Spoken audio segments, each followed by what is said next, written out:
Bienvenidos, vamos a resolver el examen de filosofía de la convocatoria de 2023-2024. Lo primero que nos encontramos es una parte de tipo test en la que se nos dice deben responderse 10 preguntas del total de tipo test. Cada respuesta correcta suma 0,2 puntos. Las respuestas incorrectas penalizan 0,05 puntos. No responder no suma ni resta puntuación. La primera dice así: la mayéutica es un método filosófico empleado fundamentalmente por A. Protágoras, B. Sócrates y C. Aristóteles. Bien, en este caso la respuesta correcta sería Sócrates. La 2 dice: Protágoras afirmó que el hombre es la medida de todas las cosas. ¿Qué significa? A, que el ser humano lo mide todo, B, que todo es relativo y depende del hombre, o C, ninguna de las anteriores.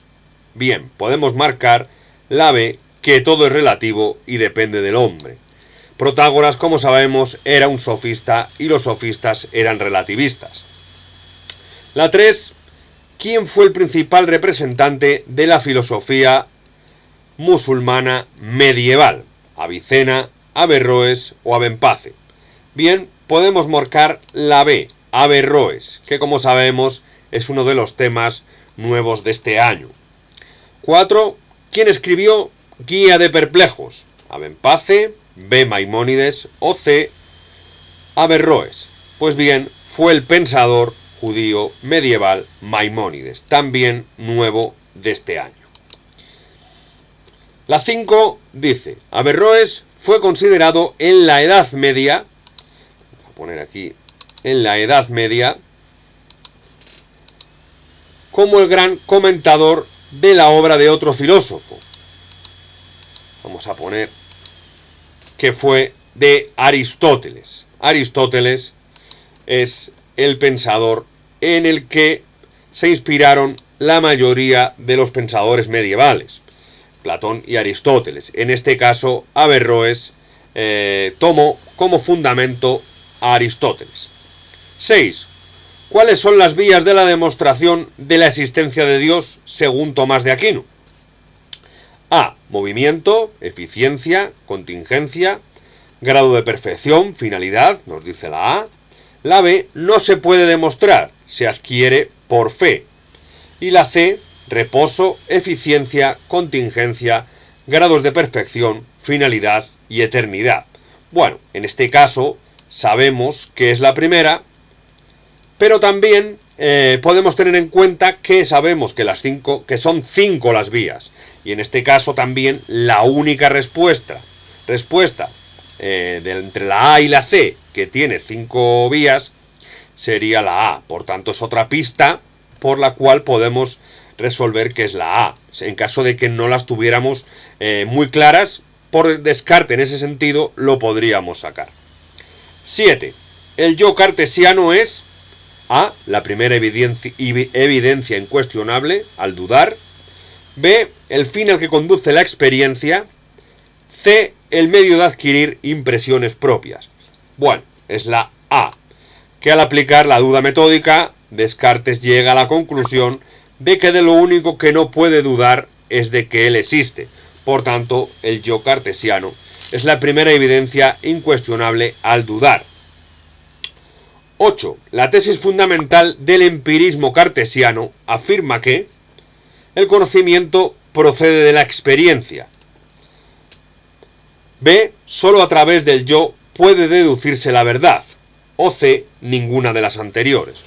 Pues bien, vamos a decir que es ninguna de las anteriores porque Descartes no era empirista, sino que era racionalista. Cuidado con esa pregunta que lleva trampa. Empirismo cartesiano no es correcto, porque Descartes, como decimos, es racionalista, no empirista.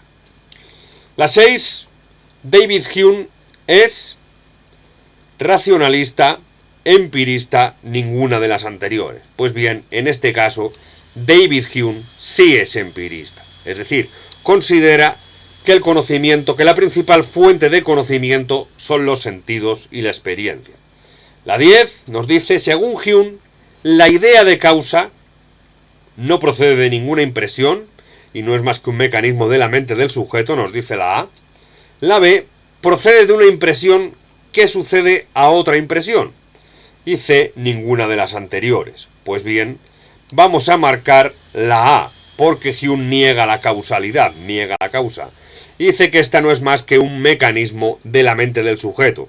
La relación causa-efecto solo es un mecanismo de la mente. ¿En qué consiste el giro copernicano empirista? A, en la importancia del sujeto para el conocimiento. B, en la importancia de la ciencia para el conocimiento. O C, ninguna de las anteriores. Bien, en este caso vamos a ver que la pregunta trae trampa, porque el giro copernicano es un concepto que se relaciona con la filosofía de Kant. Y Kant no era empirista. La filosofía de Kant es el idealismo trascendental. Por tanto, vamos a marcar la C como ninguna de las anteriores. Cuidado con este tipo de preguntas que nos pueden fácilmente llevar a error. Hay que leer bien el enunciado y estar seguros de a qué corriente de pensamiento pertenece cada filósofo. La 12 nos dice, según Kant, las éticas formales establecen sus fundamentos a partir de A, el deber, B, lo fenoménico o C, ninguna de las anteriores. Bueno, vamos a marcar el deber. Y sabemos que la moral kantiana está cimentada sobre el concepto del imperativo categórico, que consiste en cumplir siempre con el deber. Hemos dicho que hay que responder solo a 10, pero nosotros vamos a resolver todas. Es decir, de las 15 que se nos propone, deberíamos responder solo a 10. Pero nosotros vamos a responder todas. La 13, según Marx, el opio del pueblo es A, la religión, B, el poder o C, la ambición. Pues bien, para Marx, el opio del pueblo es la religión, que es, según él, una de las principales formas de alienación, en las que el ser humano pierde parte de su identidad y de su naturaleza. 14. María Zambrano, que es un tema nuevo de este año, desarrolló la idea de razón poética, razón empírica, C, ninguna de las anteriores. Pues bien, María Zambrano desarrolló la razón poética, refiriéndose a aquella parte del ser humano que no es estrictamente racional o científica, sino que también tiene que ver con la experiencia y los sentimientos. 15. Ortega y Gasset propone el A, raciovitalismo, B, racionalismo circunstancial o C, ambas A y B son correctas. Aunque Ortega nos hablaba de la circunstancia, sí es cierto, el pensamiento de Ortega lo podemos denominar raciovitalismo. Por tanto, marcamos la A. Pues bien, hasta aquí la parte de tipo test y ahora vendría la parte de desarrollo, una parte de comentario de texto en el que nos dan dos opciones y hay que escoger únicamente una. Para los dos textos siempre son las mismas preguntas que las vamos a ver ahora. En esta pregunta, en este ejercicio, podemos obtener un máximo de 8 puntos. Es decir, es casi prácticamente la totalidad de la nota. Pues bien, el primer texto que se nos propone es un texto, como dice aquí, de la República, del libro séptimo de la República de Platón. Pues bien, la posible respuesta es la siguiente. Bueno, primero vamos a ver lo que dice el texto y ahora vemos qué preguntas nos proponen y cuál es esa posible respuesta. La opción A del texto A dice: debemos considerar entonces, si esto es verdad, que la educación no es como la proclaman algunos. Afirman que, cuando la ciencia no esté en el alma, ellos se la ponen, como si se pusiera la vista en ojos ciegos. Afirman eso, en efecto.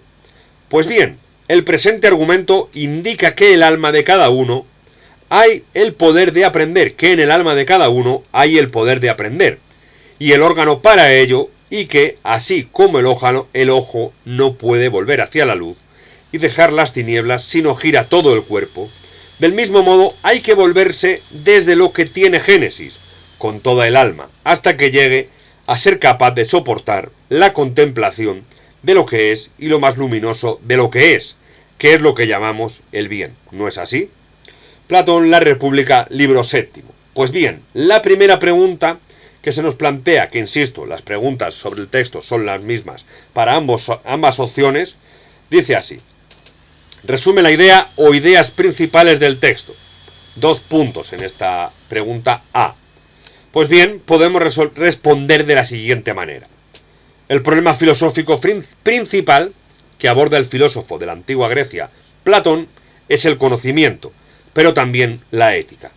En este sentido, el ateniense afirma que los seres humanos tienen la capacidad para conocer y pueden aproximarse a lo que las cosas son en sí, al ser de las cosas.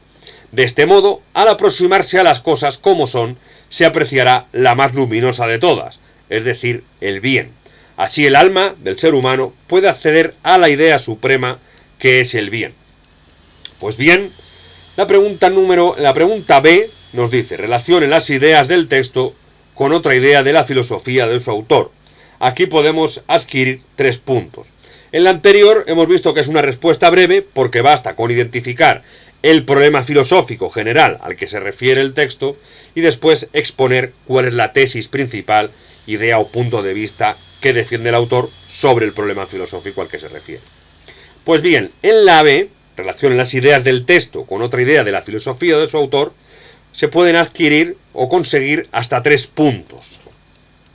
Pues bien, una posible respuesta en este caso, dice así: para poder comprender mejor las ideas expuestas por Platón en el texto, es necesario explicar la concepción de la realidad que tenía este filósofo.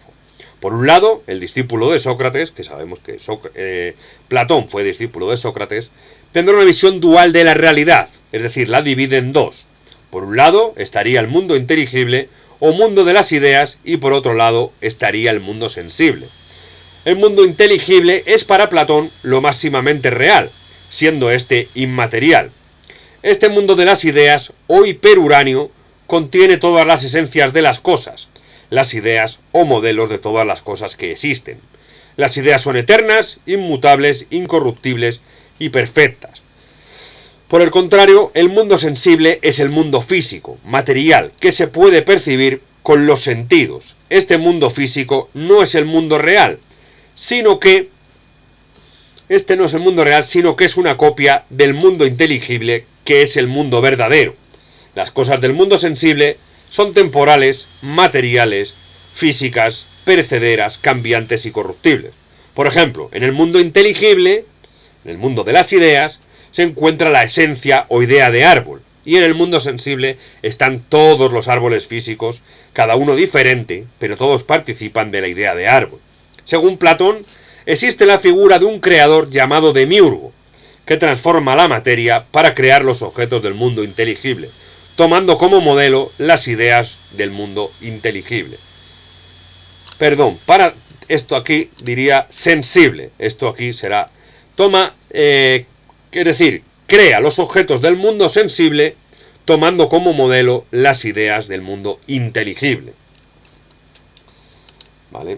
No confundir. El mundo sensible es el mundo físico que se puede ver, tocar y percibir con los sentidos, y el mundo inteligible es aquel en el que que contiene todas las esencias de las cosas.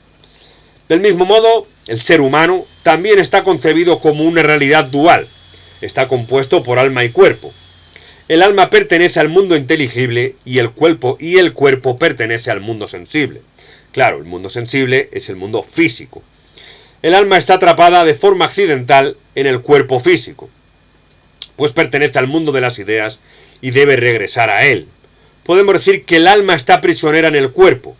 El alma, antes de encarnarse en un cuerpo físico, es decir, antes de caer del mundo inteligible al mundo sensible, pudo contemplar las esencias de todas las cosas, pero al nacer con un cuerpo material olvidó este conocimiento. Esto lo explica Platón en la alegoría del carro alado. Es decir, que el alma ya contempló la verdad de las esencias en el mundo al que pertenece, que es el mundo de las ideas o mundo inteligible, y que por accidente se encarna en un cuerpo físico, y al hacerlo se olvida de todo aquello que conocía. Esta es la explicación de por qué para Platón el conocimiento consiste en recordar. Esto se conoce como anamnesis. La anamnesis es el acceso al conocimiento que realiza el alma por medio del recuerdo de las esencias del mundo inteligible. Platón también introducirá los conceptos de doxa o episteme. Doxa puede traducirse como opinión y es el único conocimiento que nos puede aportar la observación del mundo sensible. Por tanto, sería un conocimiento muy limitado, un conocimiento inferior debido a la propia naturaleza cambiante del mundo material. Claro, en el mundo material todo está cambiando. En el mundo de las ideas, o mundo inteligible, las ideas son fijas e inmutables y eternas. Por otro lado, la episteme sería el conocimiento verdadero, y solo se accede a él a través de la dialéctica. La dialéctica consiste en el arte del diálogo, a través del cual el alma va desprendiéndose de las apariencias y del falso conocimiento sensible, para gracias a la anamnesis acercarse al verdadero conocimiento de las esencias o de las ideas.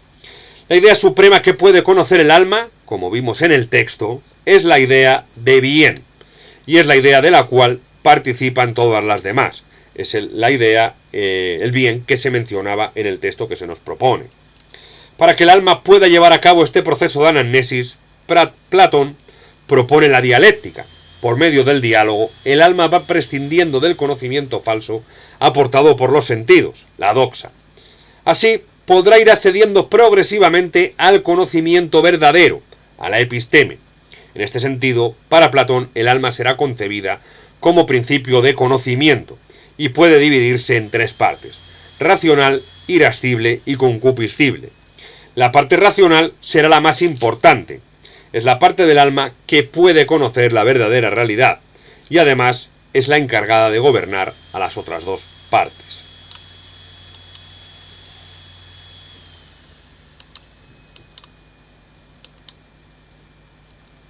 En una revisión posterior, Platón dirá que esta parte, la parte racional, es la única que es alma propiamente dicha y se ubica en la cabeza. Por otra parte, la parte irascible se ubica en el pecho y es el origen de las pasiones más nobles del alma, como la valentía o el coraje. Está supeditada a la parte racional. Por último, la parte concupiscible se localiza en el bajo vientre y es la fuente de las pasiones más bajas o menos nobles del alma. Esta no siempre se deja gobernar por la parte racional. A grandes rasgos, esta es la teoría del conocimiento de Platón expresada en sus obras escritas en forma de diálogos. En cuanto a la ética planteada por el filósofo ateniense, podemos decir que todo su pensamiento tiene como objetivo último establecer una teoría ética y otra política. La ética sería una ciencia encargada de encontrar la felicidad individual y la política tendría como misión encontrar la felicidad colectiva. Para ser felices de forma individual, debemos hallar el equilibrio entre los placeres moderados, amistades, relaciones y las actividades intelectuales, como las matemáticas o la astronomía, pero sobre todo obrar con justicia. Para lograr ser justos, cada una de las tres partes del alma, la racional, la irascible y la concupiscible, deben actuar según su cometido y no interferir en las demás. Para lograrlo se necesita sabiduría, para que exista un perfecto equilibrio entre las diferentes partes del alma. Para Platón, la virtud se puede enseñar, que en cierto modo el texto que se nos propone también hablaba un poco de la educación. Para Platón, la virtud se puede enseñar, por tanto, si es enseñable, esta es conocimiento. Las virtudes fundamentales para el ateniense son 4: sabiduría, coraje, templanza y justicia. La más importante de todas ellas es la justicia, que participa de la idea suprema del bien. La justicia es aquí entendida como el equilibrio que veíamos anteriormente entre las partes en su relación con el todo. Si cada uno hace lo que tiene que hacer según su condición, las partes del alma, lo mismo que las partes de la ciudad, entonces se producirá el equilibrio que es condición necesaria para la justicia. Bien, aquí podríamos también terminar hablando sobre la política de Platón y el concepto del rey filósofo, que decía que los que deben gobernar son los filósofos. La tercera parte del comentario, la C, la pregunta C, dice: relacione y compare el pensamiento del autor con el de otro filósofo. Pues bien, una posible respuesta es Platón, junto con Sócrates y Aristóteles, será considerado como uno de los pilares principales de la historia del pensamiento de la filosofía. Sus escritos serán traducidos a varias lenguas y estudiados en diferentes lugares y momentos de la historia. Prácticamente todos los filósofos de la historia serán influenciados por su obra. Algunos de los más evidentes serán San Agustín de Hipona, Descartes o Nietzsche. Este último será muy crítico. San Agustín, en el siglo IV después de Cristo, o Agustín de Hipona, estuvo muy influenciado por el pensamiento de Platón. Heredó el dualismo del alma y del cuerpo que conforman la esencia humana. Para Agustín el cuerpo es una entidad física, material y corruptible, y el alma es una entidad inmaterial, inmortal e inmutable. Agustín dividió el alma en razón inferior y razón superior. La razón inferior es aquella que tiene como objeto el conocimiento del mundo sensible. Este no es un conocimiento verdadero. Por el contrario, la razón superior es aquella que tiene acceso al verdadero conocimiento, al conocimiento inteligible, es decir, el que procede de Dios, el verdadero conocimiento. También su doctrina de la iluminación está claramente inspirada en la filosofía de Platón. En este sentido, nos dirá que el conocimiento sensible no es el verdadero conocimiento, ya que las cosas del mundo sensible y nuestros propios sentidos son cambiantes. El verdadero conocimiento es el que percibe el alma al conocer los axiomas o las matemáticas, que son verdades inmutables, eternas y necesarias. Estas verdades son semejantes a las ideas platónicas, pero en este caso no están en el mundo inteligible, sino en la mente de Dios. Estas ideas solo pueden conocerse a través de la revelación divina. Es Dios mismo quien se las revela al hombre. Bien, hasta aquí relacionado, un poco más explicado, con otro filósofo. Pues bien, pudiéramos terminar mencionando otro más, como es en el caso del filósofo francés del siglo XVII, René Descartes, que al igual que hiciera Platón, concibe al ser humano con una naturaleza dual. Por un lado estaría la res extensa y por otro la res cogitans. La res extensa es la cosa que ocupa un espacio, es decir, el cuerpo, y por otro lado la res cogitans o res pensante, que es aquella parte, sustancia o cosa que no ocupa un espacio. Esto es el alma o la mente. El cuerpo ocupa un espacio, pero no es consciente. En cambio, el alma no ocupa un espacio y es consciente. Ambas sustancias, o res, son independientes y pueden actuar sin interaccionar la una con la otra. Descartes dirá que la glándula pineal es un órgano que comunica la res extensa y la res cogitans. Estas dos sustancias fueron creadas por la res infinita, que es Dios. Pues bien, hasta aquí el primer comentario de la opción A, del texto A, que hemos dicho, como hemos visto, era un texto de Platón. Pues bien, en esta convocatoria, en la opción B, han puesto un texto de Nietzsche, concretamente titulado El nihilismo europeo, de un fragmento póstumo. Y el texto dice así: pensemos este pensamiento en su forma más terrible, la existencia tal como es, sin sentido y sin meta, pero retornando inevitablemente sin un final en la nada, el eterno retorno. Esta es la forma más extrema de nihilismo, la nada, lo carente de sentido, eternamente, forma europea del budismo. La energía del saber y de la fuerza nos obliga a una creencia tal. Es la más científica de todas las hipótesis posibles. Negamos los fines últimos. Si la existencia tuviera uno, tendría que haberse alcanzado. Pues bien, sobre este texto nos plantean exactamente las mismas preguntas que para el texto anterior. Que la primera dice así: resume la idea o ideas principales del texto, como máximo 2 puntos. Pues bien, una posible respuesta es la siguiente. En este texto, el filósofo alemán del siglo XIX, Friedrich Nietzsche, aborda el problema filosófico del ser humano. En este sentido, se refiere al sentido de la vida humana, afirmando que la existencia carece de meta y sentido, y que en caso de tenerlo, ya lo habríamos encontrado. Como resultado de este vacío, el filósofo propone la idea de que el eterno retorno, de algún modo, es una creencia que necesariamente impone la energía vital del ser humano. Ahora, en el punto segundo, explicaremos el pensamiento de Nietzsche expresado en el texto y cómo se relaciona con el resto de su filosofía. En el punto A, lo único que debemos hacer es identificar el problema filosófico, que en este caso el ser humano, y explicar cuál es la tesis principal, idea o punto de vista que el autor defiende en el texto, ¿no? Y la B relaciona las ideas del texto con otra idea de la filosofía de ese autor, como máximo 3 puntos, ¿verdad? Muy bien. Pues una posible respuesta es la siguiente. La primera idea del pensamiento de Nietzsche que podemos relacionar con el texto es el eterno retorno. Esta es una concepción circular del tiempo, en la que todo se volvería a repetir una y otra vez eternamente. Es por ello que debe vivirse la vida con intensidad, como si se deseara que ésta volviera a repetirse una y otra vez. Dijo Nietzsche, ¿era esto la vida? Que venga otra vez. Para entenderlo mejor, es necesario explicar el pensamiento vitalista nietzscheano. Es decir, el pensamiento de Nietzsche lo podemos llamar vitalismo. El filósofo alemán será muy duro con la cultura occidental, defendiendo que ésta está podrida desde su mismo nacimiento en la Grecia clásica. Arremete contra la historia, la filosofía, la moral y la religión europeas.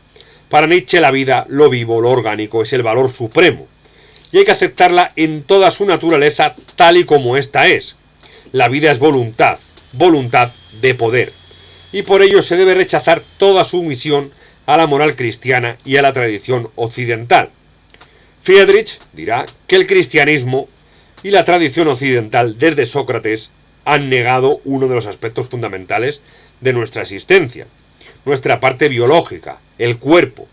Desde Sócrates se ha otorgado demasiado valor a la razón, negando así el cuerpo. El cristianismo, como doctrina religiosa inspirada en el pensamiento platónico, también otorga el valor del hombre en su parte racional, el alma, negando el cuerpo y el impulso vital que también constituye al ser humano. La filosofía de Nietzsche puede ser considerada, como decimos, denominada vitalismo. Nietzsche afirma que los viejos valores deben ser superados.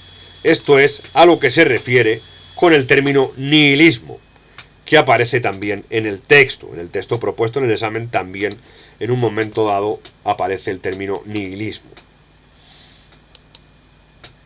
Del mismo modo, el ser humano también debe ser superado, nos dirá Nietzsche. El hombre debe convertirse en el superhombre. Esta transformación solo es posible por medio de la transvaloración de la moral o nihilismo. El superhombre se concibe a su vez como un ser más dionisiaco que apolíneo. Lo dionisiaco se refiere al aspecto vital del ser humano y lo apolíneo hace referencia al aspecto racional. Pero ante todo el superhombre es voluntad de poder, es decir, se autoafirma y se supera constantemente. La voluntad de poder corresponde a la auténtica libertad del hombre, es una energía creadora de nuevas cosas, es lo dionisiaco y la embriaguez, y la voluntad de vivir. La voluntad de poder es patrimonio de los fuertes y poderosos, mientras que los débiles permanecen en el resentimiento, la culpa y la abnegación. De este modo, la moral occidental es criticada por Nietzsche con gran vehemencia. Como adelantábamos, ya que considera que el cristianismo es una moral contraria a la vida, que niega el cuerpo y ve la muerte como la única forma de liberación posible para el ser humano, según el cristianismo, ¿no? Considera que la moral occidental, Nietzsche, de herencia cristiana es una moral de esclavos, para los débiles, en la que se alientan las actitudes de sumisión y obediencia. Frente a esta, el filósofo de Rocken, Nietzsche, propone una moral de señores o de los fuertes, basada en la superación del hombre de sus ataduras religiosas y propone que éste debe matar a Dios, debe liberarse de la idea de Dios que le impide ser él mismo y desarrollar su propio ser. Dirá que ha llegado la hora de eliminar los viejos y tóxicos antiguos valores y ser sustituidos por otros nuevos. El ser humano debe superarse a sí mismo. Dios ha muerto, afirmó el filósofo, siendo esta una de sus frases más conocidas. Para entender mejor esto, introdujo un pasaje en su obra Así habló Zaratustra, que en sentido metafórico expone las 3 transformaciones por las que debe pasar el espíritu humano. El camello, que simboliza al ser humano, como esclavo, como animal de carga, que asume la sumisión impuesta por la cultura occidental.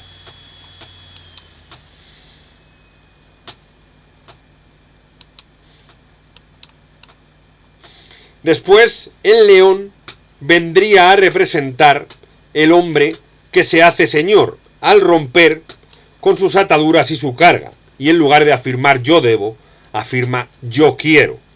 En esta frase, el hombre demuestra su vigor al igual que un león, y se enfrenta a su situación de opresión y sumisión. Por último, el hombre pasa a convertirse en un niño, una nueva posibilidad, un nuevo papel en blanco, una nueva materia para crear un hombre nuevo y amoral que apueste por la vida y que la enaltezca en lugar de negarla.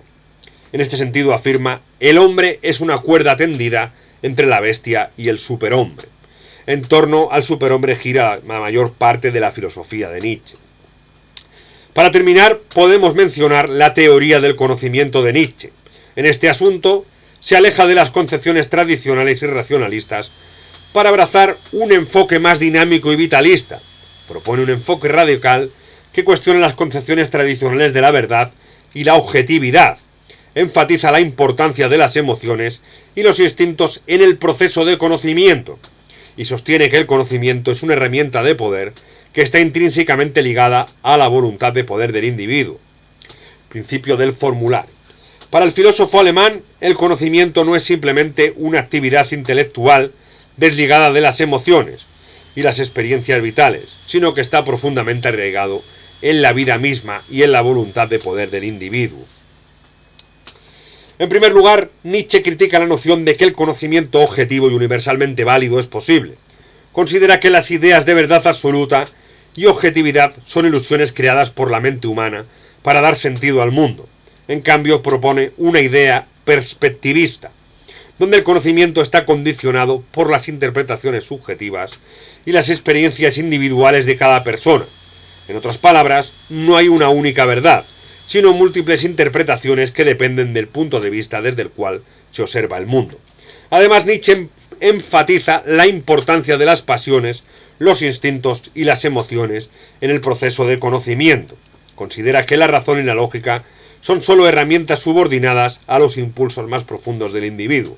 En su obra Así habló Zaratustra, Nietzsche presenta la idea del conocimiento danzante, donde el acto de conocer es una danza entre la mente y el cuerpo, entre la razón y los instintos. Por otro lado, Nietzsche rechaza la idea de que el conocimiento lleva necesariamente a la verdad y la objetividad. Por otro lado, también considera que el conocimiento es una herramienta de poder y dominación. Las interpretaciones del mundo que prevalecen no son necesariamente las más verdaderas, sino aquellas que sirven a los intereses de ciertos individuos o grupos. En este sentido, el conocimiento se convierte en una forma de afirmar la voluntad de poder del individuo o la comunidad que lo posee.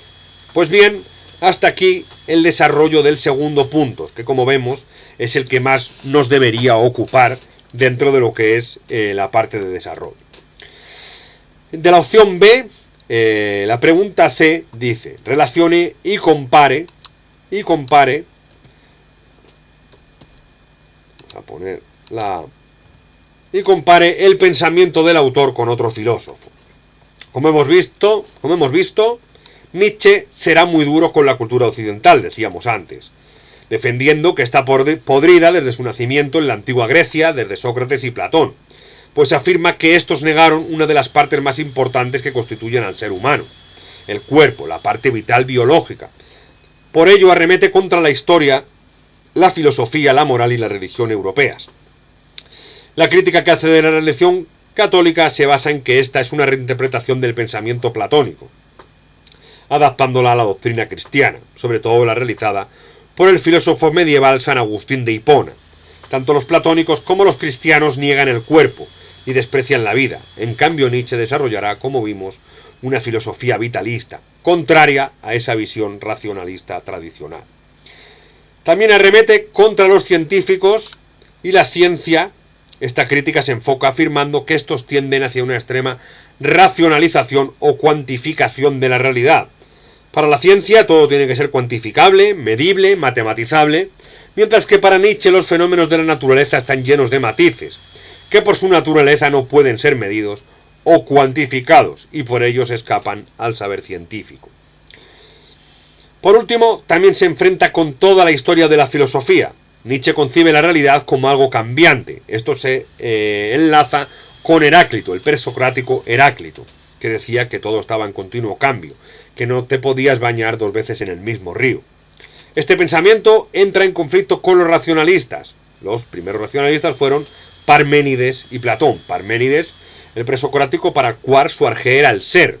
Todo era o no era. Lo que no era no podía ser. Por tanto, el ser y el no ser. Y Platón sabemos que era racionalista también, porque por medio de la razón es como el alma llega a conocer, ya que consideran que la realidad era universal, inmutable y eterna, como las ideas de Platón. Nietzsche apostó, por el contrario, por la experiencia y por los sentidos, para alcanzar el conocimiento. Esto está un tanto más vinculado con el empirismo, aunque no era un empirista absoluto, ¿no? Total.